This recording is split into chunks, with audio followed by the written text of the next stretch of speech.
नमस्कार। आज हम नासा के कुछ आने वाले बहुत ही रोमांचक टेलीस्कोप मिशनों पर बात करने वाले हैं। हाँ, ये वो मिशंस हैं जो शायद हमें ब्रह्मांड को देखने का एक बिल्कुल नया नजरिया दे सकते हैं। बिल्कुल। और हमारी आज की ये चर्चा जो है वो नासास फ्यूचर टेलीस्कोप्स अ कॉस्मिक होराइजन नाम के एक स्रोत पर आधारित है। तो कोशिश यही रहेगी कि इन नए मिशनों की जो मुख्य बातें हैं, उनकी क्षमताएं हैं और उनके वैज्ञानिक लक्ष्य क्या हैं, उनको थोड़ा समझा जाए। हाँ, चलिए फिर देखते हैं क्या है इनमें खास। तो सबसे पहले बात करते हैं SPHREX की, मतलब spectrophotometer for the history of the universe, epoch of reionisation and ISIS explorer. इसका लॉन्च शायद 2025 की शुरुआत में ही हो सकता है। हाँ, SPREX। इसकी सबसे जो यूनिक बात है वो ये है कि ये पहली बार पूरे आसमान का एक स्पेक्ट्रल मैप बनाएगा, और वो भी 102 अलग-अलग नियर इंफ्रारेड रंगों में। 102 रंग? हाँ, पूरे आसमान का? पूरे आसमान का। ये पहले कभी नहीं हुआ है। इससे हमें ब्रह्मांड की एक अभूतपूर्व स्पेक्ट्रल तस्वीर मिलेगी। और इसके लक्ष्य क्या है? मतलब ये मैप बनाकर क्या पता लगाने की कोशिश करेगा? देखिए, इसके दो मुख्य लक्ष्य हैं। एक तो गैलेक्सीज कैसे फैली हुई हैं, उनके वितरण को देखकर ये कॉस्मिक इन्फ्लेशन के बारे में जानना चाहता है। कॉस्मिक इन्फ्लेशन यानी बिग बैंग के एकदम बाद जो ब्रह्मांड का तेजी से फैलाव हुआ था वो। बिल्कुल वही, उसे समझना।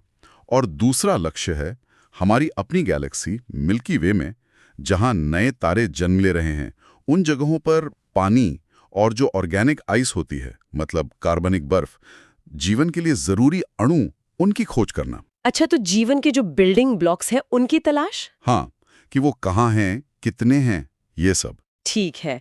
तो स्फेरिक्स हमें एकदम शुरुआती ब्रह्मांड और जीवन के कच्चे माल की जानकारी देगा।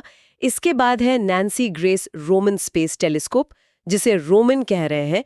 ये शायद मई 2027 के आसपास लॉन्च होगा। हाँ, रोमन, इसका प्राइमरी मिरर उतना ही बड़ा है जितना हबल का है, 2.4 मीटर। तो फिर इसमें नया क्या है? नया है इसका वाइड फील्ड इंस्ट्रूमेंट, यानी WFI।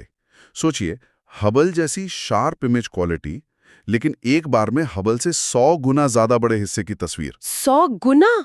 ये तो कमाल है। हाँ, इससे ब्रह्मांड के बहुत बड़े हिस्सों का सर्वे बहुत जल्दी हो पाएगा। और इसमें एक और चीज है, कोरोनोग्राफ इंस्ट्रूमेंट, CGI।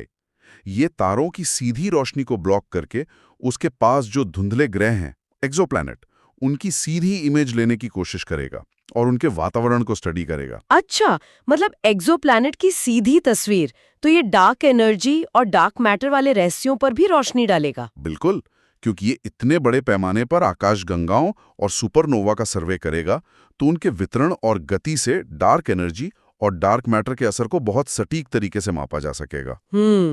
और साथ ही हजारों एक्सोप्लैनेट्स का सर्वे करके ये बताएगा कि हमारे जैसे सोलर सिस्टम कितने आम हैं। ये तो बहुत बड़ी खोजें हो सकती हैं। लेकिन नासा की योजनाएं यहीं नहीं रुकती, है ना? 2030 और 40 के दशक के लिए भी कुछ है। हाँ, बिल्कुल। आगे की प्लानिंग और भी ज्यादा महत्वाकांक्षी है। सबसे बड़ा नाम है हैबिटेबल वर्ल्ड्स ऑब्जर्वेटरी, यानी HWO। हैबिटेबल वर्ल्ड्स, रहने लायक दुनिया। हाँ, जैसा नाम है वैसा ही काम। इसका सीधा लक्ष्य है पृथ्वी जैसे दिखने वाले एक्सोप्लैनेट्स की डायरेक्ट इमेज लेना और उनके वायुमंडल में जीवन के संकेत खोजना, जैसे ऑक्सीजन, मीथेन। जीवन के संकेत, मतलब ये पता लगाना कि क्या हम अकेले हैं? यही सबसे बड़ा सवाल है, जिसका जवाब ये ढूंढने की कोशिश करेगा। अगर ये कामयाब रहा तो ये वाकई क्रांतिकारी हो सकता है। इसका लॉन्च 2040 के दशक की शुरुआत में हो सकता है। ये तो भविष्य की बात हुई। 2030 के दशक में भी कुछ है? हाँ, 2030 के लिए लिंक्स एक्सरे ऑब्जर्वेटरी, AXI-S यानी एडवांस्ड एक्सरे इमेजिंग सैटेलाइट, और UVX यानी अल्ट्रावायलेट एक्सप्लोरर जैसे मिशन लाइन में है। एक्सरे और अल्ट्रावायलेट। ये ब्रह्मांड को अलग अलग तरह की रोशनी में देखेंगे, एक्सरे और UV में। ये हमें ब्लैक होल्स, गैलेक्सीज कैसे बनती हैं और ब्रह्मांड में जो बहुत ज्यादा ऊर्जा वाली घटनाएं होती हैं, उनके बारे में नई जानकारी देंगे। तो मतलब हर मिशन एक अलग पहेली का टुकड़ा सुलझाएगा। ये सब मिलकर कैसे काम करेंगे? बिल्कुल सही कहा, ये सब मिलकर काम करेंगे। स्फीयर-एक्स पूरे आकाश का एक बेसिक स्पेक्ट्रल डेटाबेस तैयार करेगा। रोमन बड़े सर्वे और एक्सोप्लैनेट खोज के लिए जबरदस्त होगा। लिंक्स, एक्सिस, यूवेक्स अलग अलग एनर्जी विंडोज में झांकेंगे।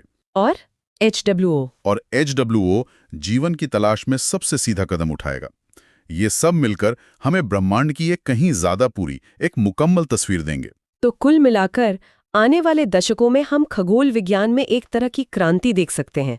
नासा के पास टेलीस्कोप्स की एक पूरी फ्लीट तैयार हो रही है। हाँ बिल्कुल, स्फीयर एक्स से लेके रोमन और फिर HWO और दूसरे भविष्य की मिशंस तक, ये सब मिलकर हमारी समझ को उन ऊंचाइयों तक ले जाएंगे जिनके बारे में शायद आज हम सोच भी नहीं सकते। बस एक बात सोचिए, अगर HWO हैबिटेबल वर्ल्ड्स ऑब्जर्वेटरी वाकई किसी दूसरे ग्रह पर जीवन का कोई पुख्ता सबूत ढूंढ लेता है, हाँ, तो मानवता के लिए एक प्रजाति के तौर पर हमारे लिए इसके क्या मायने होंगे? ये एक ऐसा सवाल है जिस पर सोचने की जरूरत है।